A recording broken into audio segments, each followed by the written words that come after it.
Justice Khan sir, मैं आपके पास आ रही हूँ। इसमें कितने सारे सिक्योरिटी लैप्सेस हैं, ये अब जाकर और ज़्यादा खुलासा हो रहा है। इतनी हाई प्रोफाइल सोसाइटी के बावजूद एक सेलिब्रिटी के घर में इस तरह आराम से दाखिल हो जाना, क्या ऐसा लगता है, क्योंकि आप तो बड़े बड़े माफियाओं के केस देख चुके होंगे कोर्ट में, इस तरह का मामला एक क्रिमिनल, एक हिस्ट्री जिसकी रही हो, जो बांग्लादेश से आया हो, अवैध तरीके से आया हो, वो इतना आसानी से कैसे दाखिल हो सकता है? क्या इसके पीछे मंशा रही होगी? मोटिव क्लियर नहीं है, अभी भी मोटिव को लेकर एक संदेह है कि क्या वाकई चोरी करना चाहता था, किससे संपर्क में था, कैसे अंदर दाखिल हो गया, कितना बड़ा सिक्योरिटी लैप्स है? सबसे बड़ी बात यही है कि यह पुलिस की जो स्टोरी है वो उस पर कुछ संतोष नहीं होता है। वो उनका कहने का स्टाइल जो है वो कभी सेटिस्फाई नहीं कर रहा है आदमी के इंटेंट को। वो कहता है कि साहब अच्छा वो आदमी ऐसा चाकू लिए था जो टूट भी गया। अगर इस टाइप के इरादे से आदमी मारने के इरादे से आता है, या वो जस्टिस खान, माफ कीजिएगा, आपको बीच में रोक रहा हूं, आप यहीं से चाकू, आप यहीं से अपनी बात, चलिए ठीक है, आप अपनी बात कंप्लीट कर लीजिए। कोई खास मेहमान हमारे साथ जोड़ रहे थे फोन लाइन पर, इसलिए मैंने आपको बीच में रोका। कंप्लीट करें सर। अच्छा, ऐसा है कि जो पुलिस ने जो फैक्ट्स और सर्कमस्टांसेस रखे हैं ये बिलीवेबल नहीं है, ऐसा उम्मीद नहीं की जा सकती है। क्योंकि इसका एक अगर हो सकता है तो इसका गैंग या कुछ ऐसा हो सकता है जिसने इसको भेजा हो, वरना सैफ अली खान कोई क्या जाने, और सैफ अली खान से इसकी क्या रंजिश, कोई बात नहीं। अब किसी अगर सोसाइटी में घुसता तो ऐसी सोसाइटी में घुसता, अगर हाई प्रोफाइल जहाँ अगर उसको पैसे ही कमाना था या चोरी करना थी तो कुछ करता। और रॉबरी का जो सवाल है, रॉबरी तो इसलिए नहीं हो सकती कि रॉबरी का मतलब है पुटिंग ए पर्सन इन। बिल्कुल सर, बातचीत आपसे जारी रहेगी। इस वक्त हमारे साथ बीजेपी नेता किरीट सोमैया फोन लाइन पर जुड़ गए हैं। किरीट सोमैया जी, ये बांग्लादेशी कनेक्शन जो सामने आया है, इसे लेकर आप क्या कहेंगे? बड़ी हैरत हो रही है ये जानकर कि एक ऐसा शख्स जो 6 महीने पहले ही अवैध तरीके से हमारे मुल्क में दाखिल हुआ, कुछ दिनों से मुंबई में रह रहा था, वो सैफ अली खान के सिक्योर अपार्टमेंट में घुस जाता है, उनके ऊपर जानलेवा हमला कर देता है। वास्तव में उसका जवाब तो आपने राहुल गांधी और कांग्रेस के नेताओं को पूछना चाहिए। वोट जिहाद के नाम पर इस प्रकार के लोगों का समर्थन करते हैं। ये जो घुसपैठ ये जो है, उसमें से कोई इस प्रकार के किलर भी होते हैं, हायर्ड किलर।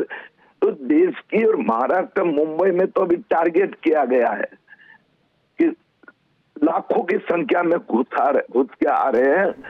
और इस प्रकार की प्रवृत्ति यहाँ पर देखो, जो एनसीपी शरद पवार के नेता जितेंद्र आव्हाड ने क्या आरोप किए थे कि भैया वो सैफ अली खान का जो बेटा तैमूर है, तैमूर नाम रखा है, इसलिए हिंदू कट्टरपंथियों ने सैफ अली खान की हत्या करने का षड्यंत्र रचा।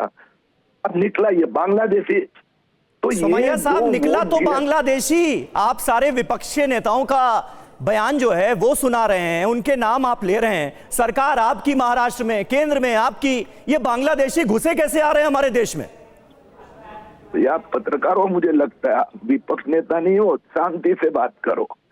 तो पहली बात यह है कि ये जो बांग्लादेशी घुसखोर के खिलाफ जब सरकार मुहिम चलाती है, तब विपक्षी नेता पॉलिटिकल प्रेशर लाते हैं। मैं अभी बात कर रहा हूँ, 2 दिन पहले मैं मालेगांव में गया, वहाँ 4000 बांग्लादेशियों ने सर्टिफिकेट के लिए एप्लीकेशन किया, कांग्रेस के सांसद ने समर्थन किया। यानी किरीट सोमैया साहब, आप ये कह रहे हैं कि विपक्ष का दबाव इतना ज्यादा है कि सरकार चाहते हुए भी काम नहीं कर पा रही है बांग्लादेशी, जो अवैध बांग्लादेशी है उनके खिलाफ?